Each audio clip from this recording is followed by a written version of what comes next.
नमः। ॐ मल्लिकार्जुनाय नमः। ॐ महाकालेश्वराय नमः। ॐ ओंकारेश्वराय नमः। ॐ वैद्यनाथाय नमः। ॐ भीमशङ्कराय नमः। ॐ रामेश्वराय नमः। ॐ नागेश्वराय नमः।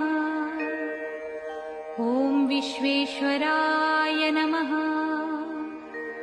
ॐ त्र्यम्बकेश्वराय नमः। ॐ केदारेश्वराय नमः। ॐ भस्मेश्वराय नमः। शिवा